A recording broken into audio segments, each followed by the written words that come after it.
Although mass shootings get most of the media attention, what goes unremarked is the fact that studies suggest 6% of Americans are assaulted in some way in the workplace. Most of these assaults are fairly minor, pushing, shoving, punching, but still 6% is an astounding number of people who are assaulted.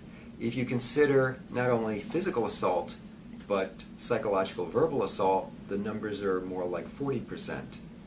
So this is an important area because being assaulted physically or non-physically can be extremely stressful, and stressful events are linked to both health and well-being and have implications for employees and organizations and the organizations themselves.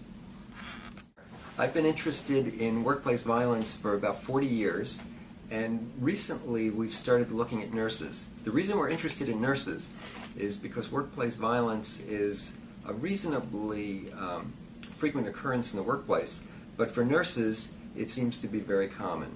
So hospital nurses, 25, 50, even 75% of them, depending on what they're doing, could be assaulted in a given year. So we've started studying nurses, and one project we have going on right now is of new nurses. So we pick up nurses who are graduating from USF in the last week before they graduate. We get some baseline measures, we get contact information, and then we've been following them for up to 2 years on the job. We find out about whether or not they've been assaulted, and we're trying to figure out factors, both factors having to do with the nurses themselves and their workplace, that can predict whether or not they're assaulted, and ultimately we hope to be able to figure out ways to reduce it. So one of the main things we're looking at is what we call violence prevention climate. These are practices and policies and organizations around violence and the need to reduce violence.